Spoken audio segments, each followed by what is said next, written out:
today's topic is remembering yourself, memory techniques for the newly awakened, putting together the fragments of history, mind, body, and soul back together.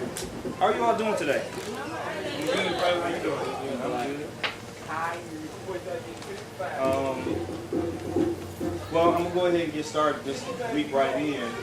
The reason that I put together this particular lecture is because all the information that I've been sharing is about bringing back information to your memory.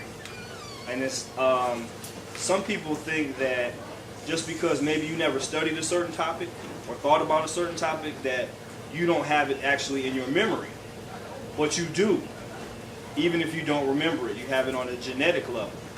And so those things that you have in your memory that are on a genetic level, you find yourself interested in unconsciously. And so we're going to talk about what that means and how we can actually use that to help us with our memory, or recover our memory. So the first thing we need to do is actually define what memory is. So memory, according to the dictionary, it says it's the mental faculty of retaining and recalling past experience, the act or an instance of remembering or recollection, all that a person can remember, something remembered, the fact of being remembered, the period of time covered by the remembrance or recollection of a person or group of persons.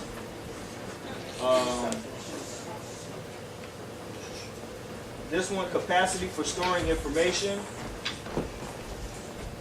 And you always, when you look up a word, you need to look up what the history of the word comes from too. All right, so this word is a Middle English word from memory, from Anglo-French, from the Latin memoria, from memor, and it means mindful. Mindful. As a noun, it means the ability of the mind to store and recall past sensations, thoughts, or knowledge. The part of the brain that appears to have this function. It's the sum of everything retained by the mind, a particular recollection of an event or a person, the time over which recollection extends, a commemoration or remembrance, the state of being remembered as in after death. It's the tendency for a material system to show effects that depend on its past treatment or history. This is particularly important. The tendency for a material or system, etc. Etc. means there's a lot more things that they're talking about besides just materials and systems. To show effects that depend on its past treatment or history. So where that really, the next one, let me read this and I'll get back to that. The ability of a material, etc., to return to a former state after a constraint has been removed. Okay, that's really one of the most important parts about memory that we need to understand. Because this tendency for a material system or etc. to show effects that depend on its past treatment or history. Well, based on our past treatment and history, we remember, or we believe that we understand about the Holocaust that occurred during slavery and after slavery, as far as the whole sharecropper era and the era of civil rights and things that are still going on actually to this day. Our memory is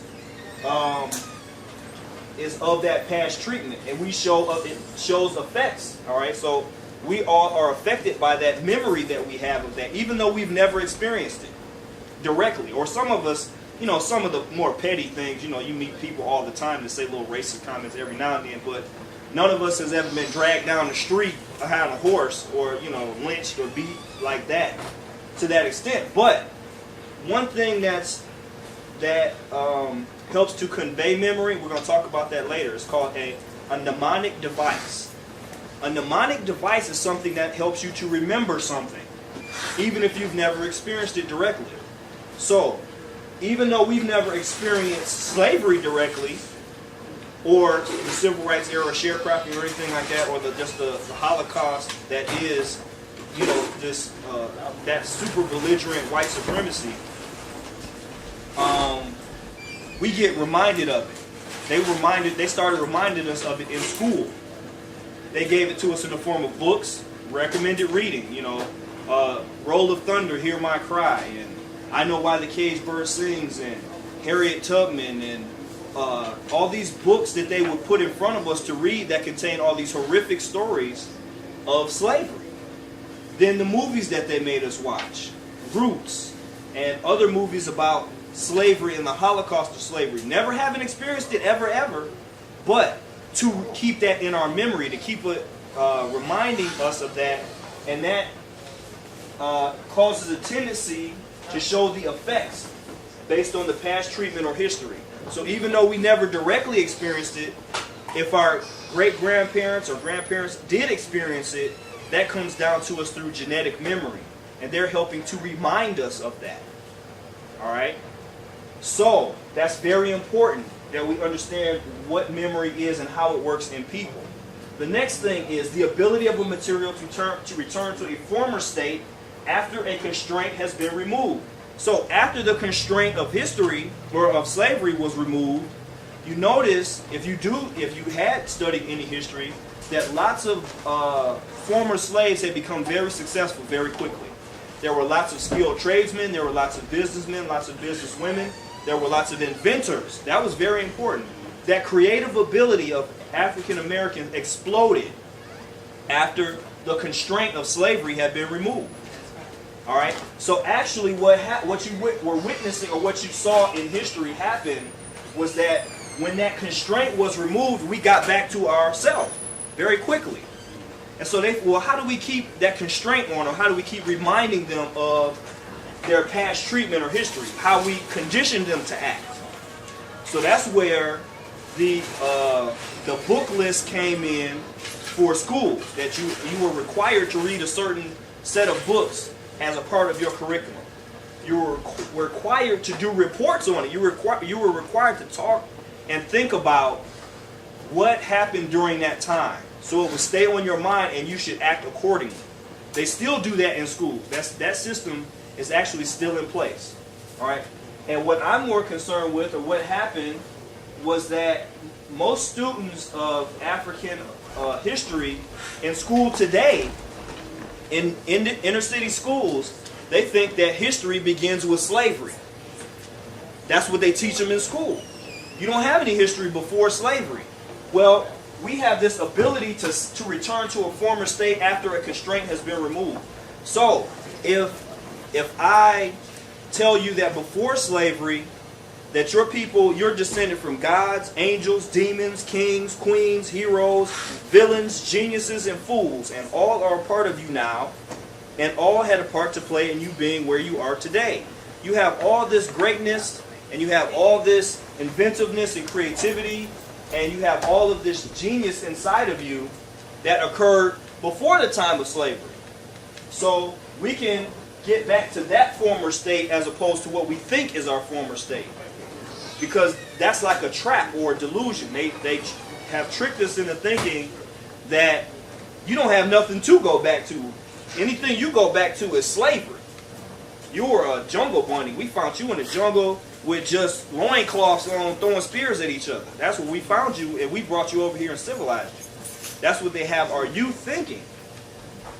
So we have to go back before that so that the kids, the youth's minds, can snap back to the point before that.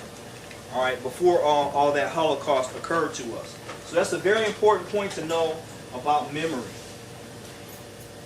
I wanted to share with you the prophecy of Hermes Trismegistus. Hermes Trismegistus. You can actually find some of his writings and some of his prophecies and things like that in this book called the Hermetica, The Lost Wisdom of the Pharaohs, by Timothy Freak and Peter Gandy. You can also find some of the information that he wrote down or encoded, or that was attributed to him, in something called the Emerald Tablets. You would have to do a Google search on that. But I will say that wherever his writings appeared in time, throughout history, a renaissance of thought occurred. A renaissance of a resurgence of music and philosophy and science and spirituality occurred whenever people were exposed to the information that he wrote down or was attributed to him. All right?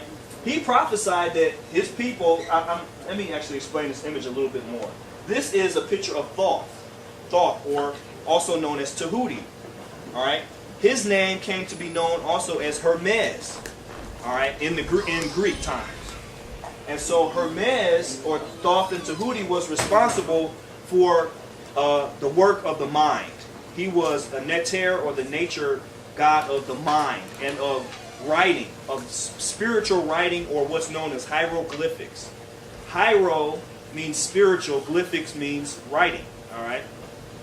And he was also responsible for communication amongst the gods. He was like the smoothest guy you want to know. He was real quick with his words. He was very wise in his speaking. All right.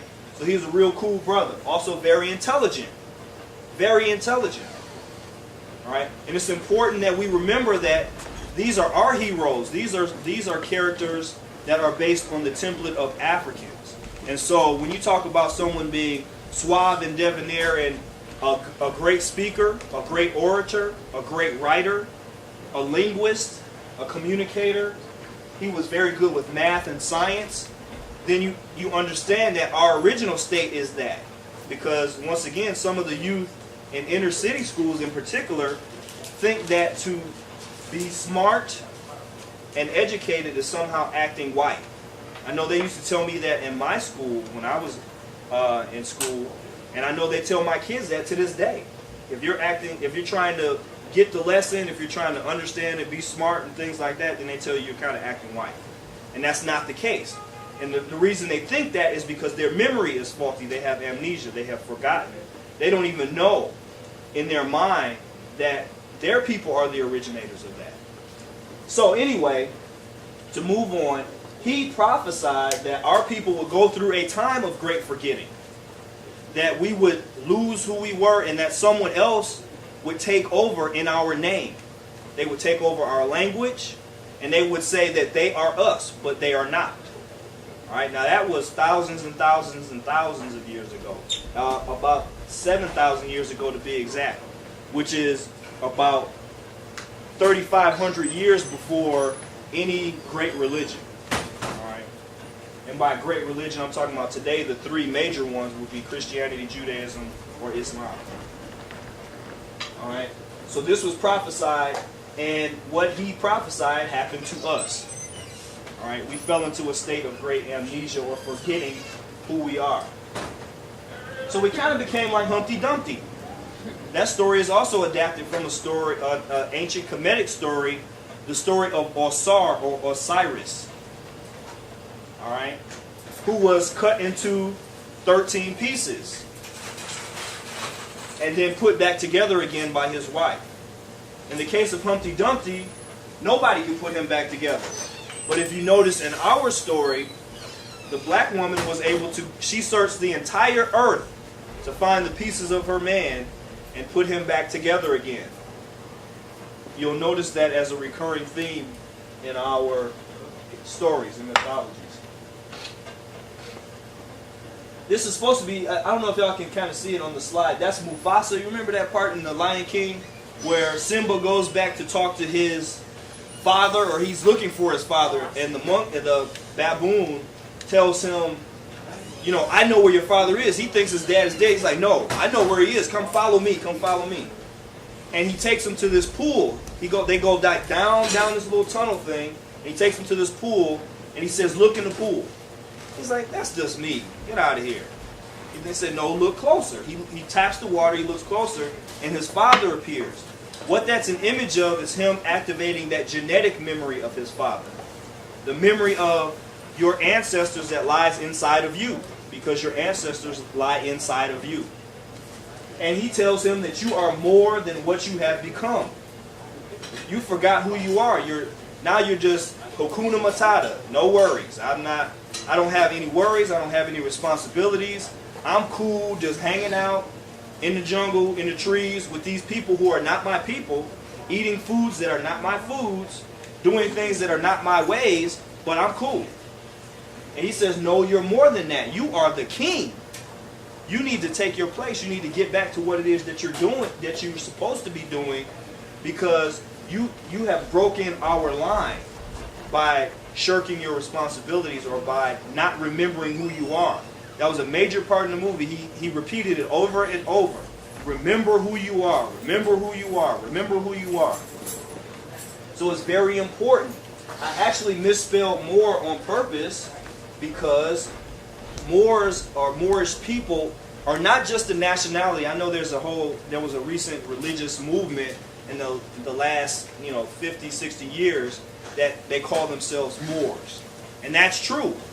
But Moors is more like an ethnicity. It's like one of those things. Our people were never only ever called one thing. So sometimes people are really concerned with, because our name they've always been calling us something different. We're African Americans, we're black, we're Negro, we're colored, we're Moors, we're Ethiopians, we're what else? I mean, they just all kinds of names that they've given us over time and over space. But we never were called all just one thing since we got here.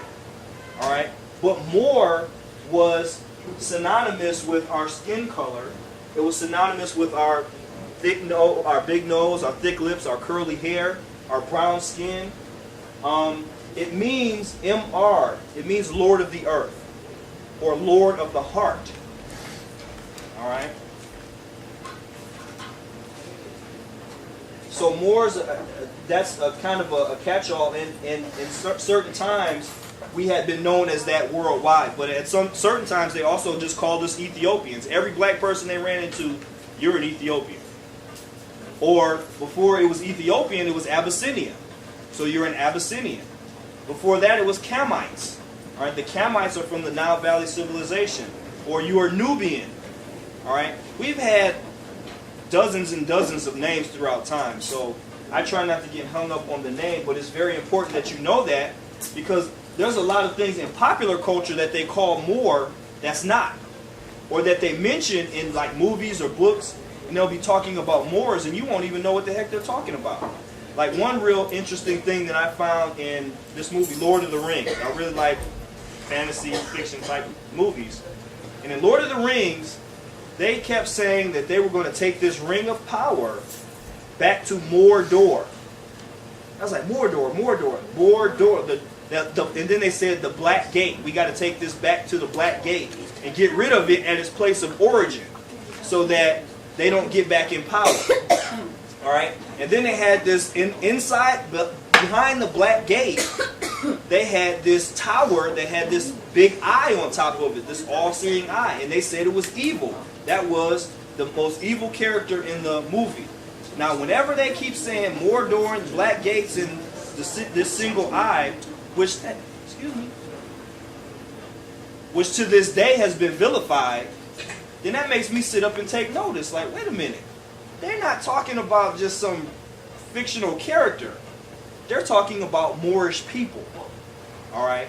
So it got real obvious when I noticed that. The next thing was in that other movie that was kind of fantasy-like was The Lion, the Witch, and the Wardrobe. They had a whole series of that, a whole series of books and audio. And on several of them, they start talking about these Calormen. They were the enemies. The Calormens were desert dwellers. They described them as being almost Arab-like as far as their dress, but they said the Calormens are evil. They worship an evil god. They do evil things. And the good guys are all blonde-haired, blue-eyed. But the Calormen are evil, dark-skinned, swarthy, and dark hair. I said Calormen. Color man. I'm like, man, I can't even like this stuff anymore, because when you know the symbols and the codes for what they're saying, it's like it becomes apparent that they've been insulting you, and at one point I'm ignorant of the fact that I'm being insulted. So I'm like, man, some of my favorite stuff I'm finding to be insulting now, which is not cool.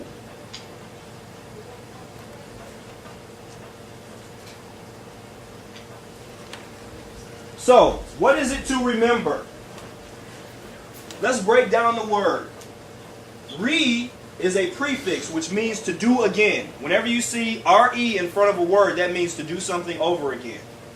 So remix, redo, rehash, rethink, that means you're going to do it again. Okay? A member is an individual unit of a whole. All right, so I can be a member of the group. I'm just one individual, though, as a part of a greater whole. That's a member.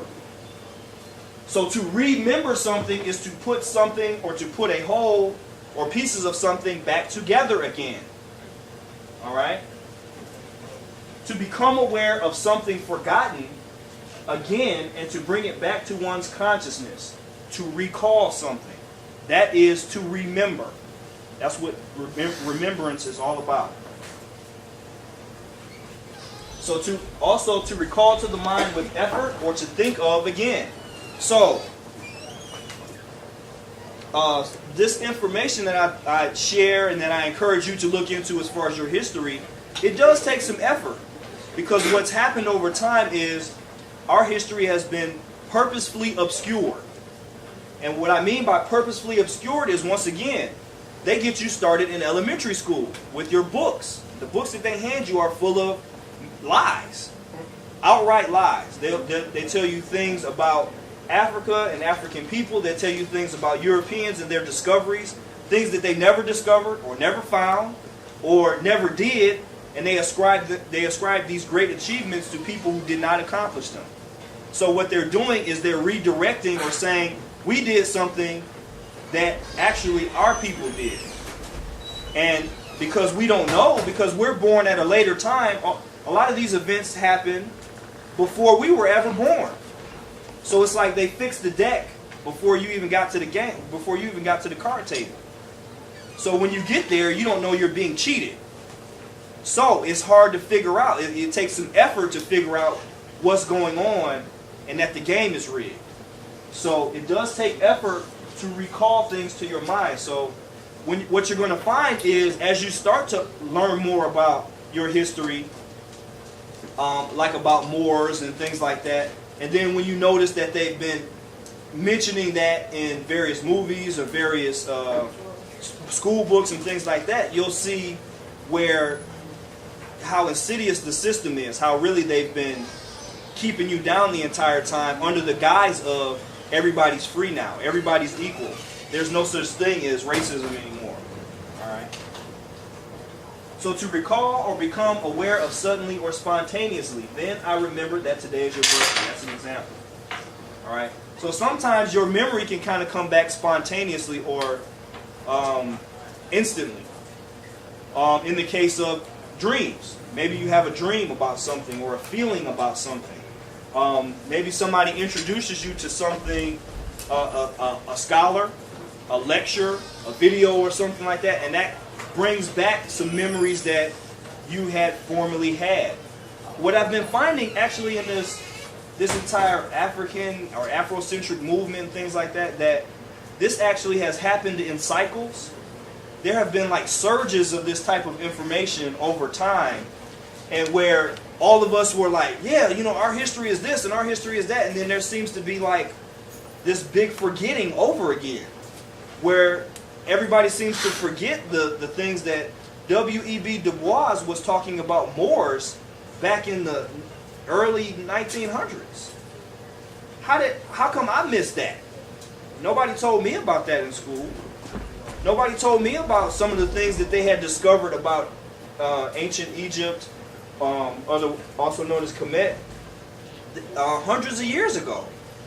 And it was like they keep remembering and then they forget. They remember and then they forget. So now we're actually in another phase or cycle of remembrance, because this information seems to be popular again. Or it seems to be, because of the information age, it's actually spreading a lot farther and faster than it did in the past. Before, this was always like an underground movement. It was like only little places like this would know about this kind of information, because it was only little places like this, like a bookstore that has these kinds of books, that you could learn about this type of information and talk openly about it to others. But now, because of the internet and social media, we're actually a lot more free to share this information through the world via YouTube videos and Facebook posts and things like that. A lot of people are learning about this type of information that they never heard of. But there's a reason for that, because that's a part of this great remembrance. We're in the time of remembrance now. So that's not happening by happenstance. Another thing it is to remember is to retain in the memory, so like to remember your appointment. So once you have remembered something, once something has been brought back to your mind or your attention, you need to be able to retain it in your memory so you don't forget it again. Because that seems to have been a symptom for our people after we have remembered who we are. Even during civil rights, we knew who we are, what we were doing, and what our goal was. After they gave us civil rights, we forgot. I don't know what happened, but there was this big... Actually, I do know what happened, but that's another lecture. But there was this great forgetting again. We just forgot all of the stuff that we just went through. And it was like, oh, we cool now. We straight. And now you talk to the youngsters in school, they have not a clue. The only thing they know about is rappers, conspiracy theorists, and the Illuminati. That's it.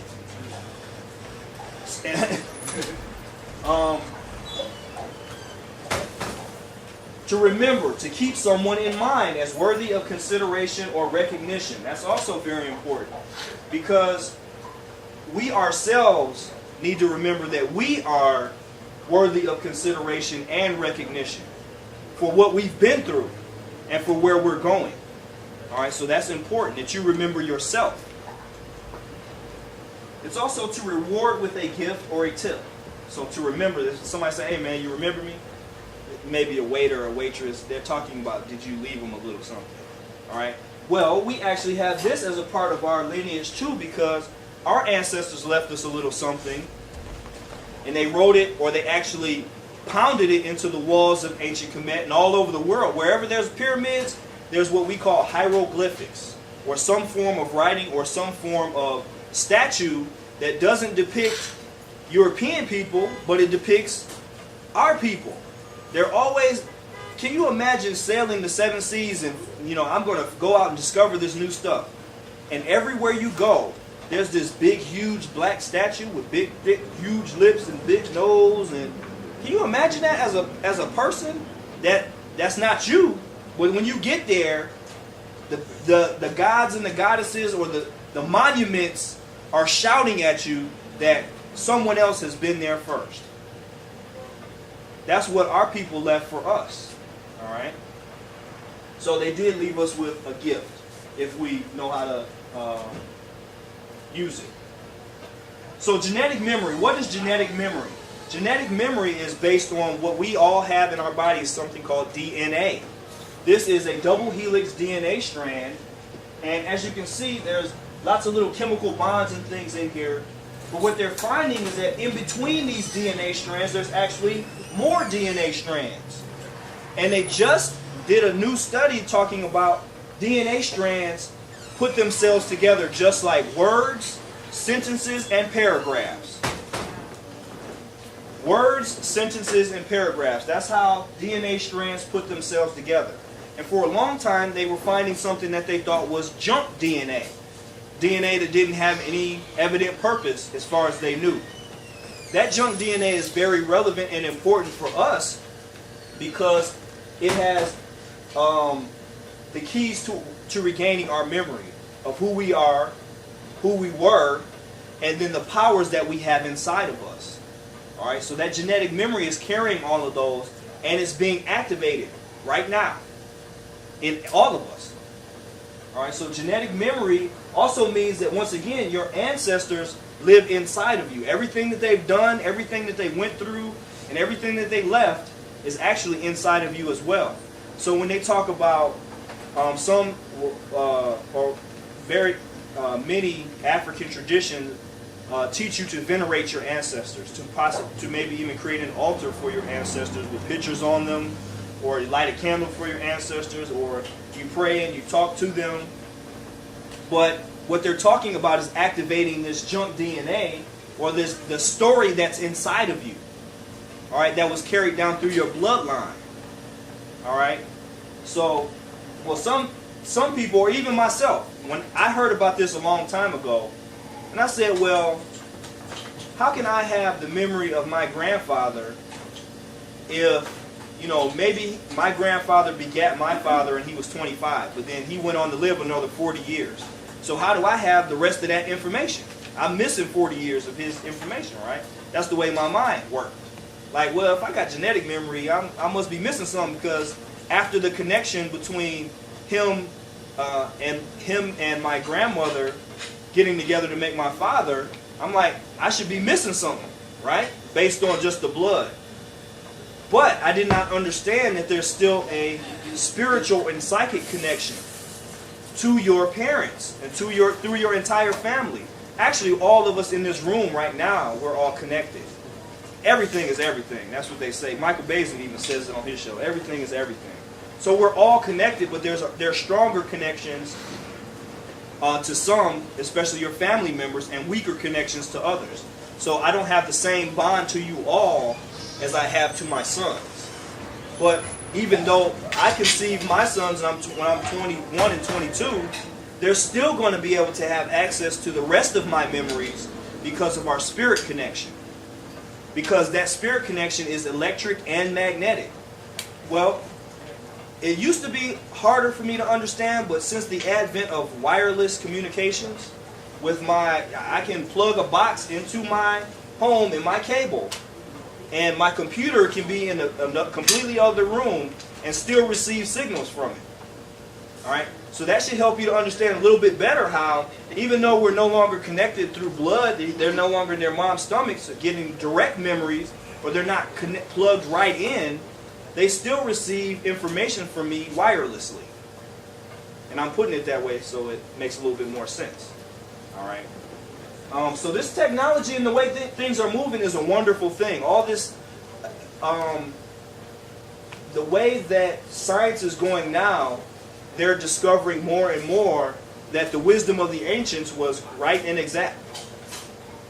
Right and exact. When they were talking about being able to communicate with the spirit or the energy of your ancestors or the people that are around you. The power of connection, the power of being like-minded, the power of moving forward as one. All right, or having a community. All those things they're finding out are right and exact. And they taught us in school that was paganism. Or it was spookism. You're talking about something that has no basis in scientific discovery whatsoever. The only problem was they just hadn't discovered it yet. So to them it was irrelevant. But to us, we already knew it. We knew it, and we also codified it in stories. All right, so we didn't have as much of a problem.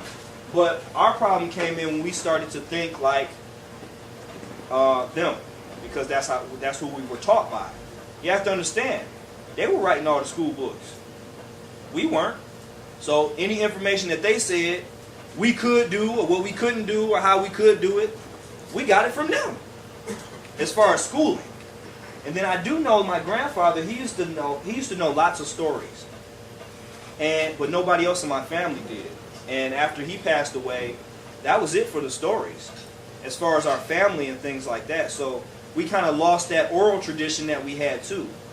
And when we lost the oral tradition, it became mythology. They said, well, many native peoples have what's known as oral tradition, which means it goes from mouth to ear. There's a storyteller in the tribe or the village or the community that is responsible for keeping the history of their people. And when that history goes on for a time, it starts to become what's known as a legend, a folk tale, or a myth. And we were taught that myths are false. They're fictitious stories. And actually, many of the things that we consider to be myths are not fictitious stories. They actually have their roots in very real events or spiritual phenomena. So I want to talk a little bit about unconscious awakening. So what's unconscious awakening? Some people are remembering or starting to remember things, but they don't know why.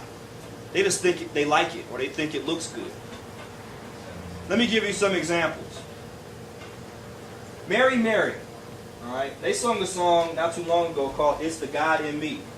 Now, a lot of mainstream Christians went bananas over that. Not bananas the good way, like that's blasphemous. What the heck are you talking about? The God in me. God is out there. He does everything for me outside of me. What are you talking about? God is in you. All right, well, whether they know it or not. I don't know if they do. I've seen their show. I don't think they do. God is inside of you. God is inside of each and every one of us, waiting to come out. All right? That's what you call unconscious awakening. These songs are coming out. These actions and things are coming out.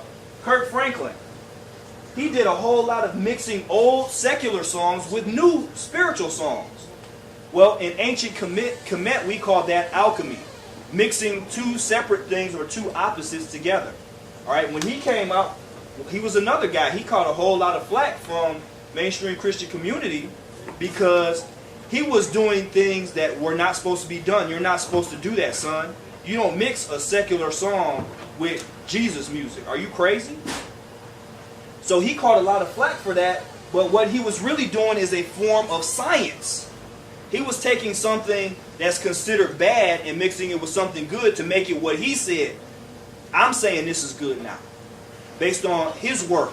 Him doing this transformation to make something good out of what he felt was a tradition of our music. All right? So he was a visionary in that aspect. He still is, actually. And I'm not a Christian or anything, any of that way. I'm just giving some of these examples to show you what I'm talking about as far as unconscious awakening. Because he don't know nothing about Kemet or junk DNA or genetic memory or none of that. He don't do that. All right? But he does know that there's something inside of him telling him that there's supposed to be some magic going on, some science going on. We're supposed to make these things new. All right? And I think actually some people that are quote-unquote conscious have forgotten that part of it.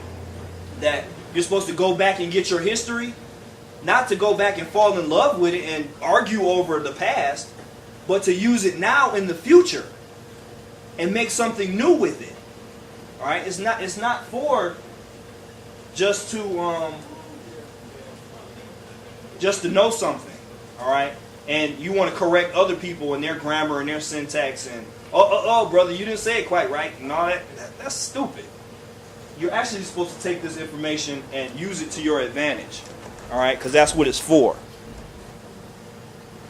And usually, people will look at you like you're crazy when you do that. But I don't think he's too much worried about it because he's rich. The other form of unconscious awakening, some people is conscious, some people is not. This entire natural movement, all these ladies are going back to their natural hair. Many of them don't know why. Most of them just think, you know what, I'm tired of getting my hair permed. I'm tired of burning up my scalp. I'm tired of doing all that crazy stuff you got to do for it. It's way too expensive. And actually now, because the economy is the way it is and it's hard to afford $200-300 hairdos every week, there's this great resurgence of African American women going back to natural hair. All right? So you see it everywhere. They even have like natural hair conferences and get-togethers now. And there's entire web pages and Facebook posts and things like that posted and made in honor of the black woman's glorious hair. What many people are unconscious of is the fact that that kinky hair that you have that spirals and unstraightened is actually an energetic energy receiver. It receives vibrations and sends them out. How many women in here, or I won't ask the women because you know. How many guys in here know that most women are psychic, highly psychic? They can figure stuff out even if you don't tell them. All right? Most women have that ability. All right? And a lot of it has to do with their hair. All right? They can pick up vibrations from you and other people. All right? And it's based on that long straight antenna is for VHF, which stands for very high frequency. Most of us don't have those kind of TVs anymore where you had those rabbit ears on there to boost your signal. That was for just VHF, okay? Then you had another type of antenna on top of that one to get like the channels on channel 50, channel 20, channel 56. Those channels were called UHF, which are known as ultra high frequency. The shape of that antenna was rounded, just like this, or it was a spiral. That spiral picks up ultra high frequencies above the straight arrow, which only picks up very high frequencies. So, what most people, like I was saying, are maybe unconscious of is the fact that by letting their hair go back to its natural state, they're actually getting back more of that inherent power that they have inside of them to pick up and receive these signals, all right, these higher spiritual vibrations. All right? And if you hadn't noticed, there's this whole entire movement of, real women have curves, like curvy women are back. This voluptuous goddess type figure of a woman is back. And because previously, everybody be like, she need to go on a diet. She needs Jenny Craig, or she needs Weight Watchers, or they wouldn't have. I remember it was not even 10 years ago. It was one organization in Detroit called Full and Fabulous, and that was a sister named Sharon Dumas, and she was teaching young ladies in I think junior high and high school to be proud of their size. But she was also telling them health tips and how to be healthy and get exercise and just to have self-esteem about their body shape. Now it's like 20 or 30 of them in Detroit, of those same types of organizations. They're all over online. There's Real Women Have Curves. They have a Facebook page. There's magazines dedicated to it, curvy magazines by Marquita Dillard, the Curvy Movement, Full and Fabulous, Sharon Dumas. There's all kinds of information about how beautiful being full and voluptuous is. When literally 10 years ago, it was like there was still this big self-esteem issue about being fat, about being bigger than the norm, about being bigger than the girls on Glamour magazine or Vogue, who generally eat something and then go throw it up to stay skinny. All right. Well, once again, that's one of those unconscious type of things, because the black woman was the original template for beautiful in the entire world. In ancient Africa, or in the ancient world at large, the big woman was always the most beautiful woman. Skinny women were looked at as ugly. All right, and Western civilization was able to flip that upside down and make all of us, especially our women, feel as if we were ugly. To make you feel as if you were ugly, that there was something wrong with you. You were eating too much, that you were not doing enough exercise, that you weren't living properly.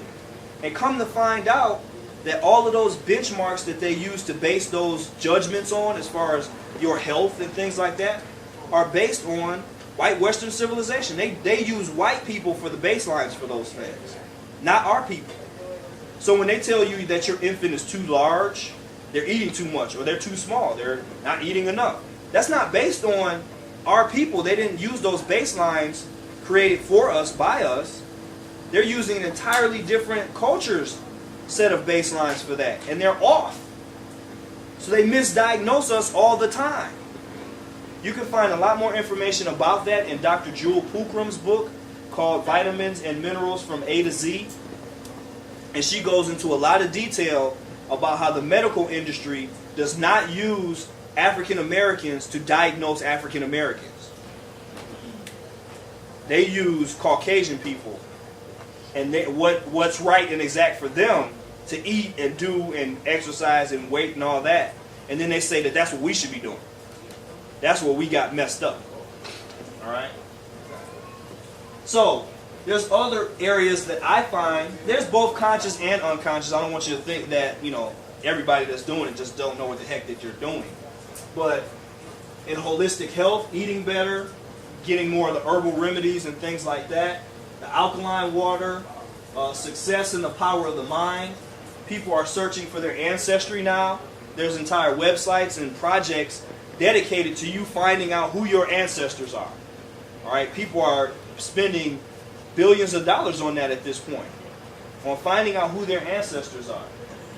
Our addiction to texting, tweeting, and other forms of social media. I think, this is just me personally, I think that that's symptomatic of our desire to want to talk to each other in our minds again, or through our minds again. Because when you're texting each other, that's pretty much what you're doing. You're thinking what you're texting, and then you're going to click send, and it goes to someone else's phone, and they can pick it up and read it. And they read it in their head. All right? And we're so addicted to it because that's very close to the form of communication that we used to be capable of. All right? And I think that that's coming back online, and I think that's why these things are so popular. All right? Do I have any questions about any of the stuff I covered so far? Anybody need a break? No? Okay. I do have maybe a question/comment. Okay. People searching for ancestry. I think there are a lot more people having family reunions, and like you were talking about different movements, like the family reunion movements. I know my family has been doing it, for a while. At least as far as I know, from my generation, my parents' generation. So probably 60 years. But just the growth of it, because you can go to any park any summer, and every weekend it's somebody's blue, green, yellow. It's somebody's family reunion. So I think that's a part of that too. People are searching for the ancestors and the different things that happen at family reunions too, like the stories, like Big Mama. What did Big Mama do? And what's your connection to her? And I think it's and as we're growing, it's not just so if you're my best friend, you're coming to my family reunion, that kind of thing. So it's the expanding family too, not just blood relation. It's our expanded family too. That is this trend. Oh yeah, I can see that. Yeah. All right. So I also wanted to talk about our culture and how it was fractured. The culture of Al-Kibalan, which is currently known as Africa, was shattered and broken into pieces and then scattered throughout the earth. Those pieces include things like Kung Fu, the samurai or the martial arts tradition collectively, architecture, the liberal arts, which includes grammar, logic, rhetoric, arithmetic, music, geometry and astronomy, science, alchemy, hunting, government, the forms of government, steel making, the culinary arts, crafts and textiles, and many, many, many more things that I can add to this list. But what happened was there used to be this school right in the Nile Valley civilization that taught all of these things. All right? And at one point in time, that civilization or that school was fractured. And what happened was, as you can see on the map, like all these things kind of went to different places. And when one culture or society, what they pretty much had was they would have a piece of something. So we have science, all right? And they would go to a different part of Africa or a different part of the world with that piece that they had. And that piece became the foundation for their society. So their society might be built on building monuments, or their society might have been built on their ability to create weaponry through metallurgy and steel making. Or they may have had this great tradition of the martial arts, all right? But that was a piece of those things that were all put together here, especially in the Nile Valley, all right? Which includes Nubia, Ethiopia, places known as Kush or Abyssinia, and Kemet, which is today known as Egypt, all right? That school was fractured, and all these different cultures came about because the people moved to different places. All right? And they took those pieces that they had with them. Some of those pieces became their religion. It's like, this is what we believe in. And what happened was they forgot all the rest of those things that were also a part because they only had a piece. All right? So that's what happened in our culture. And that's sometimes I had a question. Someone asked me about someone they know is fascinated with a part of another person's culture. They're fascinated with Kung Fu. They're fascinated with anime, which is Japanese animation, and samurais and things like that. They just can't get enough of it. And so why is it that they like somebody else's culture so much? And that's not necessarily the case that they like somebody else's culture so much. What's happening is there's something in them that is resonating with that piece that culture has. That piece of the pie that they have maybe there's something in their genetic memory. Maybe one of their ancestors had a big part to play in the martial arts, or in the culinary arts, or in science or architecture or something like that that they are so fascinated with in somebody else's culture. So it's not necessarily that we just love other people so much, because our people were the first people to do all of it. So if you look at it through that lens, it's not that they love other people and what they do better than they like our people. It's just that fragment of what they see those people doing, it means something special to them. All right, and there's nothing wrong with that. That's actually a part of the path they're supposed to be taking. All right, we'll talk about that a little bit more later. All right, so a big part of the school that used to be in Al-Kibulan, or Ethiopia, Africa, whatever, was the study and the science of the mind, the body, and the spirit. And that all those things work together. That they're actually existing all at the same time. That there's no separation. There's no, we do this over here, we do that over there, and we do this, We live in a society where those things are separated. All right, it's called the division of church and state, which means you don't study body stuff over here with spirit stuff. We divide that. The same thing for scholastic learning. There's no place for church, or there's no place for religion inside of school. There's no place for the study of the spirit inside of school. All right, because those things are separate. When in reality, they should be taught at the same time, because they're all going on at the same time.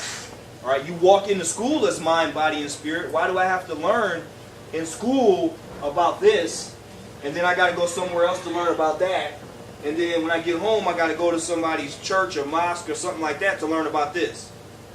All of this separate. It's separated, and that causes further fragmentation. When these things should be taught in a more holistic manner. And that would actually make them make a lot more sense. There are some concepts that you learn in math, in science for instance, that don't make any sense. But they would if you knew about your spirit. There's some concepts that they teach you in your religion. Now some of those things you're like, what the heck are you talking about? But if you learned it along with math and science, you'd be like, oh, I get it. Alright? So what I've been finding myself is that if you were to learn those things together, we would all be a lot further along than we are right now, because of the fragmentation that was done on purpose. All right, we need to bring these things back together as they were originally intended, because we definitely have a spiritual body, and this is the part where many of us, even if we're the best scholar in the world, even some of our best historians are completely ignorant of their spiritual body, of their spiritual powers, of the things that they have inside of them that can be activated. They'll argue you to the ground that this is something called pseudoscience, or even if that, they might not give it that much credit by calling it a pseudoscience, which is like a fake science, is what they're trying to call it. They'll probably just call it some mythology that you're dealing with. And you don't need to be dealing with that. You need to deal with facts and logic, and that's it. Some of our most brilliant scholars think that way because they have no knowledge of your spirit. And I think that's sad, but that's me. And everybody has their position to play or their thing to do. So I don't knock them for that. Some people are built for logic, and that's really what they're here to do. Put things back together logically. There's some people who are built for war. There's some people that are so argumentative and want to fight, and that's their job, really. And we need that, too. All right? We need people that are healers, and we need people that are nurturers, and people that... Have you ever met somebody that no matter what somebody else does to them, they're always talking about, well, I just let it go, I forgave them. Or you feel like they're always getting walked over by somebody else? There's actually a place for those people, too, that have so much compassion for others. All right, so we all have these skills and abilities that are actually needed, so there's no exclusion. But I think it would help us all if we all knew that these things work together, as opposed to looking at each other like, he's always fighting, I don't want to be around him. He's all, or she's a pushover. Or I can't talk to them. All they want to talk about is a book. You know, you have to understand that everybody has their own slot to fill, and let them fill their slot. That doesn't mean we can't get along holistically. It's just let people do what they got to do. Mnemonics. I wanted to talk a bit about mnemonics. It's spelled M-E-M-O-N-I-C-S. The M is usually silent. Sometimes people will try to pronounce it mnemonics or something like that, but it's mnemonics. All right? Mnemonics. Mnemonics is the science of memory. The science of memory, which uses mnemonic devices. A mnemonic device is a means of relating something that you know and are familiar with something that you want to remember. Something that you want to remember. So we talked a little bit earlier about the stories, our oral histories, and what we now call mythology and folk tales and legends and things like that. Those are actually what are known as mnemonic devices, because they're stories that have encoded information in them. And how mnemonic devices work is, I tell you a story, and I may tell it to you over and over again because it's a story about heroes and villains and betrayal and love and deceit. And all the little kids want to hear it every night around the fire, or before I put them to bed. They want to hear that story because it's so exciting. They want to know what happened to the hero, what happened to the princess. So I continue to tell them the story, and they're like, "Oh, that's great. Tell me the story again." And pretty soon they're telling their friends the story. And then as they get older, what is supposed to happen is I'm supposed to say, "Look, son, you know that story I used to tell you when you were younger? Here's what it really means." And then I tell you the hero means this, and the villain means that. So I'm supposed to give you more advanced information as you go along. What happened to our people is, because we forgot the stories, we forgot that they were stories that had extra information in them. And they just became cute stories. And we thought that that's all they were. And as a matter of fact, that's what we were taught. All they are is stories. There's nothing else to it. When in actuality, there is a lot more. There's as many as 9 levels to any story that you hear. As many as 9 different levels to any one story that you've ever heard in your life. Stories, I mean, just the basic ones that most people grow up with, even if you don't believe in anything. You know about Christmas, you know about Easter, you know about Rosh Hashanah, you know about all these different holiday type stories, but you just know the surface of it. They'll never explain to you what those symbols mean. What is old Kris Kringle in a big red coat coming down a chimney? What does that mean? Well, it's more than just some big white guy in a big red suit committing a home invasion. What they're talking about on a different level is the man in the red suit coming down a chimney is the energy, your energy chakras going down into your body. How your energy fell into a body.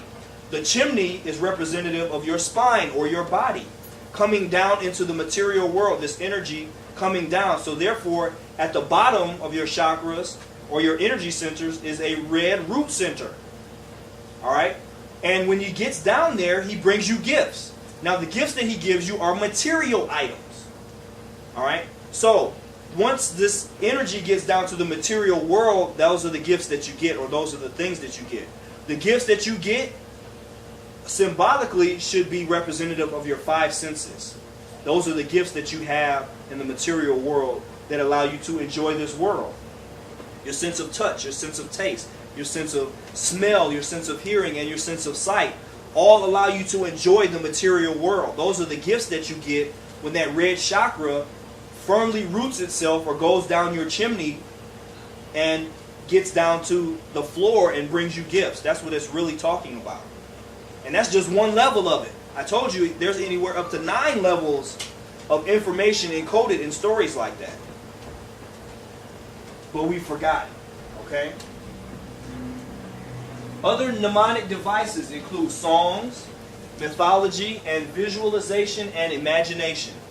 Those are other mnemonic devices or other ways that they're used.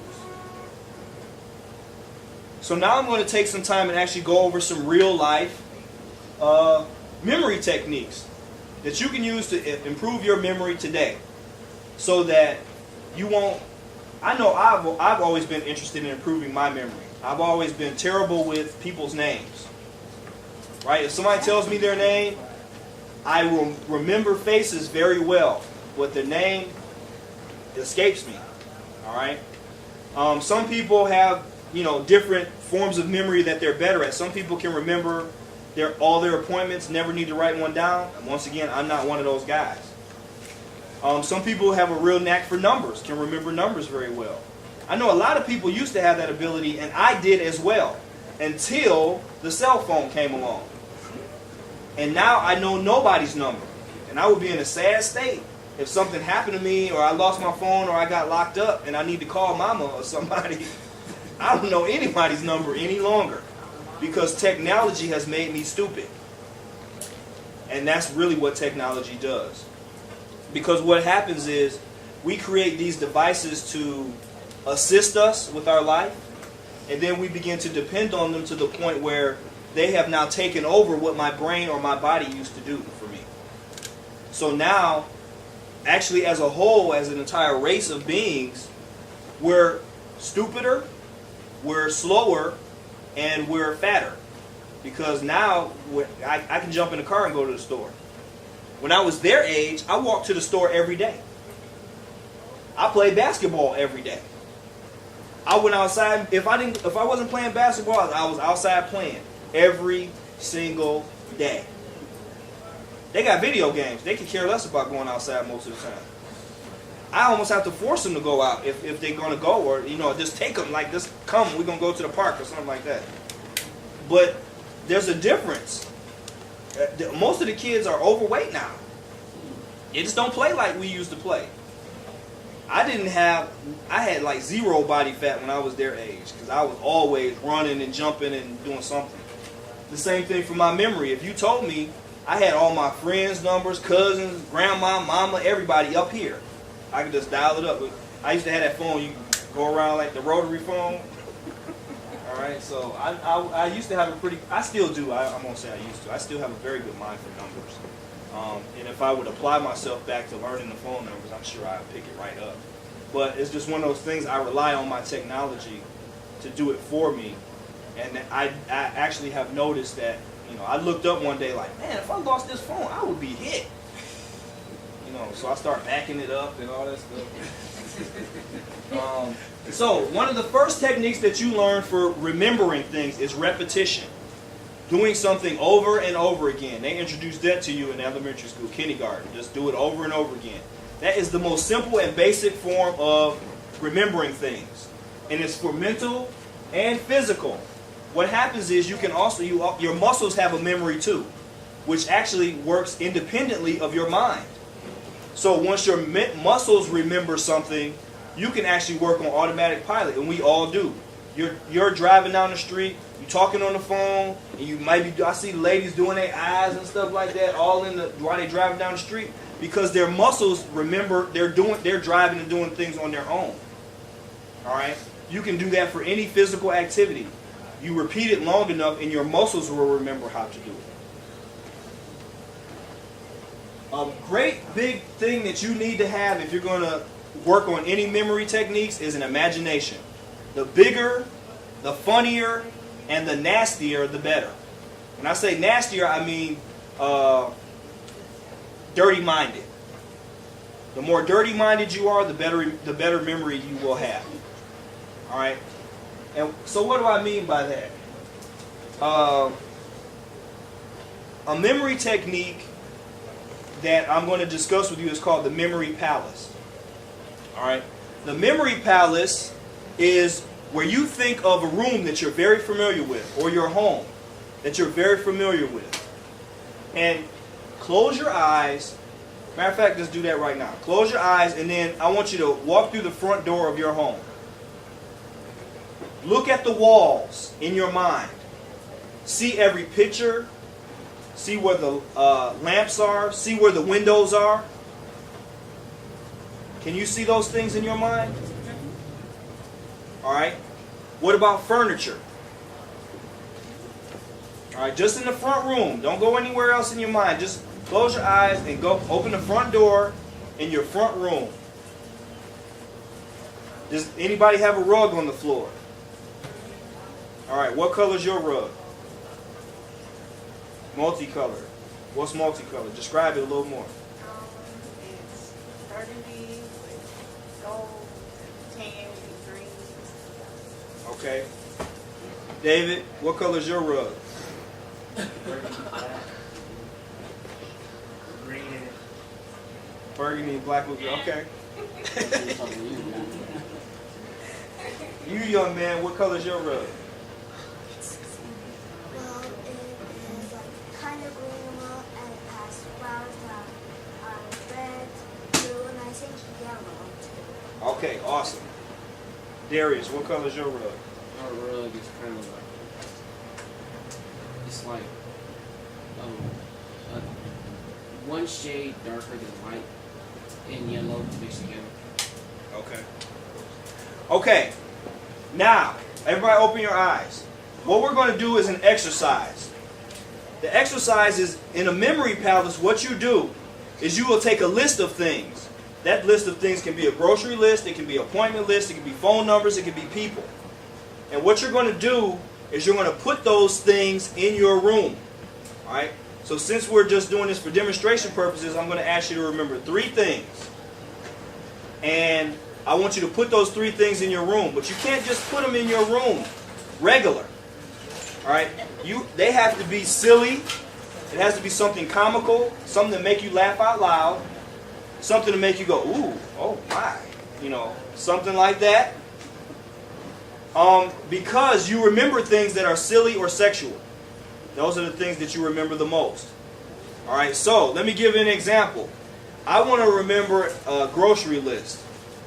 And I need to get some cottage cheese. All right, that kind of cottage cheese was white and chunky and it's kind of liquidy. All right, so I'm going to remember that. I'm going to put that in my room in the front when I first walk in the door. But it's not just regular sized cottage cheese. It's like, you ever seen one of those kiddie pools out in the front that the kids go jump in and put the water in? The cottage cheese bowl is that big when I walk in. And it's not just sitting there, but it's 3 ladies in there taking a bath in the cottage cheese. And they don't got no clothes on.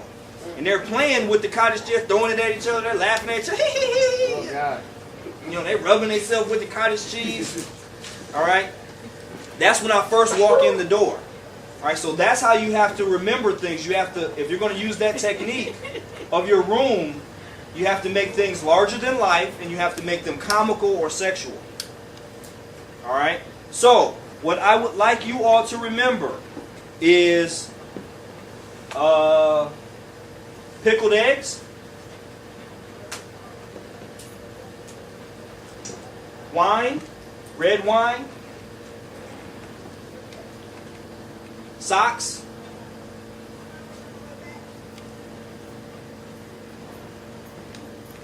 a pineapple. I said I was going to give you 3, but I'll give you a few more. And a cucumber.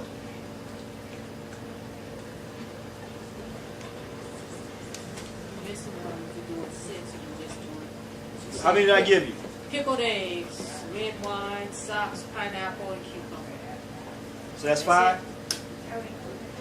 That's 5? Yeah, and include the cottage cheese. We'll say cottage cheese. That's 6. That's 6? Yep. Let's do one more. One more. A loaf of bread. A loaf of bread. Now I want you to take 3 minutes, close your eyes and take 3 minutes and put those items in your room. When you first walk into your home, just throw them all over the desk and chairs and maybe on the lamp or...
You got 10 more seconds.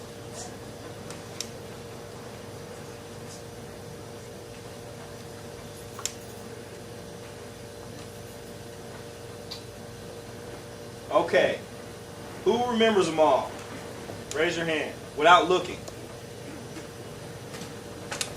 There are pickles, red wine, socks, pineapple, and cucumbers. There's 2 more.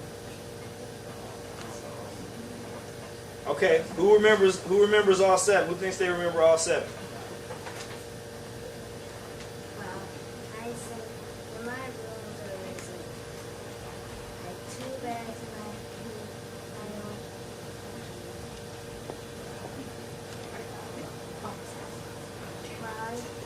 Well, there were lots of toys in my room.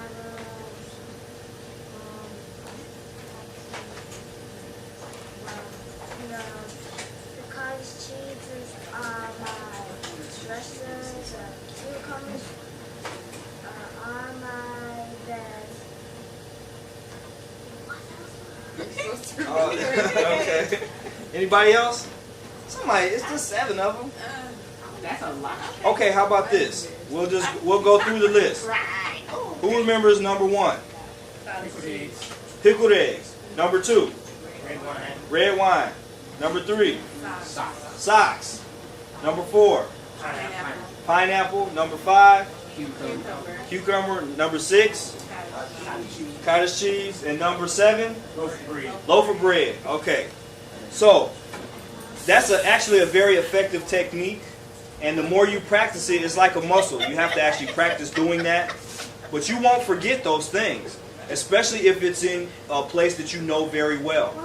So what you should do is, as a form of meditation, I don't know how many of you meditate, but a real good way to meditate is to improve your memory, is to take a walk through your house in your mind. See everything that's in your house. Take a look at the things that are there and make sure that you know what they are and what they look like. The biggest issue with us remembering things is that we don't pay attention. You don't pay attention. And what do I mean by that? We're so busy doing multiple things at once. We're watching TV and talking to somebody at the same time. We're talking on the phone and typing a paper. Or we're just very busy people these days. So it's entirely possible for you to go in and out of your house and not know what color your rug is. Or not know exactly which wall the window was on. Or if somebody asks you what color your curtains are, you may not know. Based on the fact that you are so busy during your day that you don't pay attention to these things. So, the thing is to actually be present and pay attention to what you're doing. If ever you want to remember something, the first thing you have to do is actually pay complete and full attention. So my issue, and why I always forget people's names, is that I'm usually looking at them. And I'm thinking, or I may be thinking about, hey, how are you? And introducing myself, and then we're going to talk so we're not awkward. And I actually don't pay any attention to them saying their name. They say their name, and it's gone from my mind just like that. Because as soon as they said it, I threw it out the window. I forgot. I'm thinking about something else now. All right? So if you want to become better at remembering people's names, the first thing you should do is try mental repetition, or actually vocal. If you tell me your name, hi, my name is Keith Young. What's your name? Kristen. Hi, Kristen. Hello. All right. You repeat their name back to them. All right, especially if they tell you their full name, which she didn't do. But if the first form of repetition is you repeat the name back to them. Then, while you're standing there smiling at them, looking goofy, say their name in your head again. Her name is Kristen. Her name is Kristen. That helps you to remember it, as opposed to you're always thinking 2 steps ahead because you're trying to, I need to give her a business card. I want her to come to my lecture. I want her, I'm so busy thinking about the next step that I forget her name. It becomes irrelevant to me. But I want to remember her name the next time I see her. So first thing, vocal, repeat it back to her. Second thing, repeat it in your mind a few times. And then, before you walk away, say her name again, or his name. All right, Kristen, it was very nice to meet you. All right, look forward to seeing you next time. That kind of thing. Because once again, that helps you to repeat it. Repetition is a memory device, right? And it's very important. And paying attention. So when I say pay attention, go home today. When you go home, make sure you really look at everything that's in your house. Look at the table, and don't just describe it in terms of the color. Don't just say, well, I got this brown wooden table here. Well, tell me the texture. Feel it. How does it feel? It feels kind of slick. There's this wax on this table. All right? It's hard.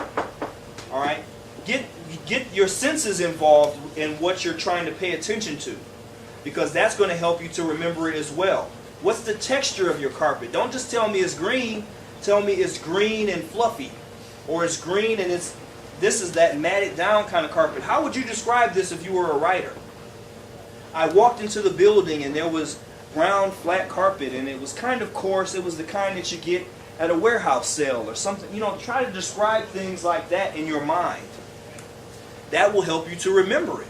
So as you're doing this mental walkthrough and meditation of your home, you should know your home better than anybody knows it. And what will help you to use that memory palace device is, because you know your home so well, now you can put things in it that are imaginary.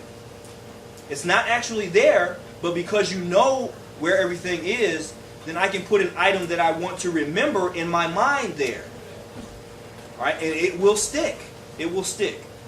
So that is a really good technique to use. I've used it off and on for years, and I've had some good success with it. So I wanted to recommend a book for you. It's called The Quick and Easy Guide to Mnemonics. Improve Your Memory Instantly with 15 Powerful Memory Aids by Thomas C. Randall. Very good book on memory and improving your memory. All right. Most of the exercises are real easy to do. They tell you how to remember everything from a list of phone numbers to a pack of playing cards. All right. Which, if you have any inkling towards gambling or something like that, you know. But also for mathematical purposes, for school purposes, for remembering things for tests. You can actually use this stuff in real life. So it's not just a gimmick.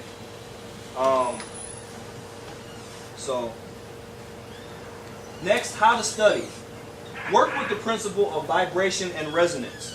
So if you're interested in studying more about history or about the sciences of our people, or about different some of the things we talked about today as far as the spiritual aspects of yourself, your chakras and your chi and your mental and spiritual body and things like that, what you should do is study the things that vibrate with you, the things that you're interested in. Go to the bookstore or the metaphysical section of the bookstore, or even inside here, and just look around. Some of these books will kind of jump out at you, literally. Some won't. Some of you might look at it and like, oh, I think that's pretty good, and then you flip it over, look at the back of it like, nah, put it back. You just kind of should pick what resonates with you. And when you do that, here's what's going to happen. You're going to start reading something that you're interested in, and then there's going to be a reference to something else in that book. Go and look for the reference too. So if they refer to another book as far as where they got their information from, or they refer to another principle or concept, you're going to become interested in that. You're going to be like, oh, wow, that's pretty cool. Go look for that. That's what should guide your study. It will be you guiding your study as opposed to somebody else. Because I could get you started, and I have given out book lists, and I don't mind doing them. But what happens is, that's my path of study. It might not necessarily be your path. So what you should do is, once again, pick something that resonates with you, and then let that be your guide, because there will be more interesting things in that book. I promise you that you'll be able to follow, and you'll create your own path. And so you may skip around differently than I have. Like, things that interested me were I was real into the conspiracy theory thing at first. But then conspiracy theory stuff led me into history. Because the conspiracy theorists all of the advanced history and stuff that David Icke will put out, this well-known white guy, or this other white guy, he wrote these books, his name is on the tip of my head. he wrote books about Nibiru and about these ancient civilizations. There's a lot of white guys who write about these ancient civilizations. But I started to notice the trend that they never say what color the ancient civilization was. They would never give any attributes of the people, or they would never really say what they were. And if they did, it was real obscure. They would use like a real technical name for it. And I was like, I wonder what. I'm still not seeing my people, and I know that my people were alive. I know this was before I knew really what was going on, or I had done more studies about it. But that question that I had by studying the writings of those writers, those things interested me. Ancient civilizations, ancient UFOs and technology and things like that, that was interesting to me. But like I said, I kept having this nagging question like, well, who are these people that they're mentioning? I really don't have any frame of reference for what they're saying. That led me into the history of our people, which really exploded for me. And then that led me into Moorish history. It led me into Moorish science. It led me into alchemy, astronomy, and then the occult, which if you had told me when I was his age, or when I was 19, 20, 21, that I would study anything occult, I would have laughed in your face. Because occult subjects were scary to me. I was always taught, you stay away from that kind of stuff, because it's demons and devilry and things like that. And lo and behold, I start opening up these occult books, and there's history in there. They start talking about these ancient concepts of spirit and science and of raising your vibration and the laws of attraction. And guess what we got? It. These Egyptians taught us this. And you know what? The best science is in Egypt, or the best scientists were in Ethiopia, or I went all over the world, and I didn't learn a thing until I got to Kemet. I'm like, wait a minute, what? They're talking about all these ancient concepts and where they got these things from in these occult books. I'm like, well, where's the devils? And they ain't talking about no devils and red-tailed horns and pitchforks and none of that. And I'm like, wow. And so that actually that was like a missing piece for some of the history. Because between the ancient UFOs and ancient conspiracy theories and then history, there's a big gap. And the occult is like right in the middle of that gap. Because what they did was, once again, the occult is like the hidden. Occult means hidden. That's what it means. The word occult means something that's obscured or hidden. So what happened was they separated math and science from numerology. They separated astrology from astronomy. They're two separate sciences. But really they belong together. And I didn't know that. So that was kind of how my path unfolded for me, which may be completely different from somebody else. So that's why I'm subscribing this path of study based on what resonates with you, as opposed to me just telling you some hot books to read. Because you might not be as interested in what I was interested in. You may be far more interested in the health aspect, or the way that foods were used to heal. Foods were used. Did you know this actually? It's a food to knock you out. It's a food to wake you up. They have foods and drinks that can actually literally take you to the spirit world. Did you know that? If you take a sip of something called ayahuasca, you gone. You out of here. You're going to be talking to your ancestors and everybody else if you take a sip of that. All right, and it's a drink that's made out of plants. It's not the same. The things that our society considers to be drugs are plants. But then they sell us chemicals that they make and say that those are completely, perfectly legal. But the things that are natural, that's a drug. You need to leave that alone. It's illegal. It's a Class C, what they call them? Class C narcotics. All right, but they give us narcotics. You can go to the pharmacy right now and find 1,000 narcotics, legal. But weed, I'm taking you to jail for that, buddy. It's just a plant, and I don't smoke weed.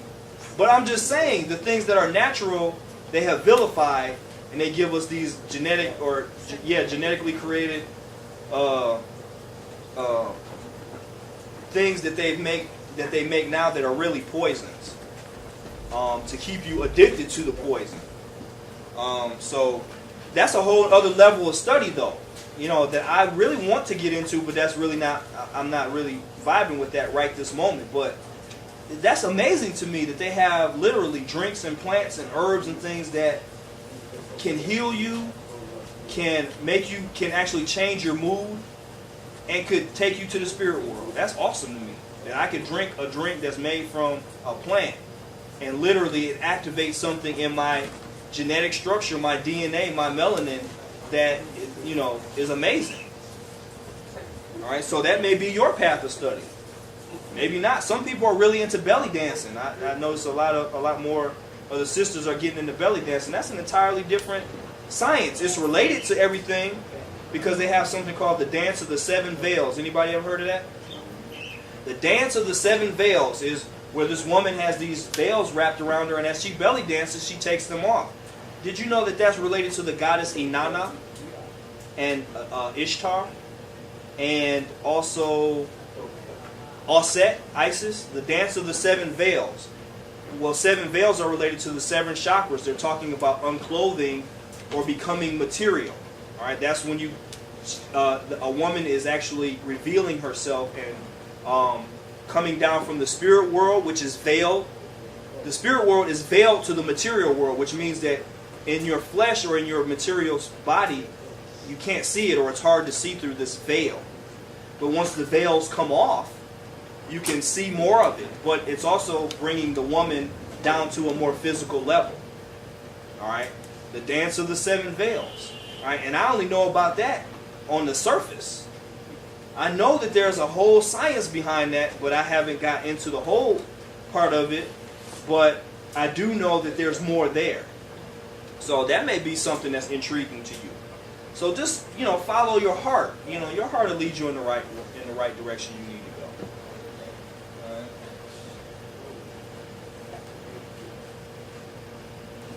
The end.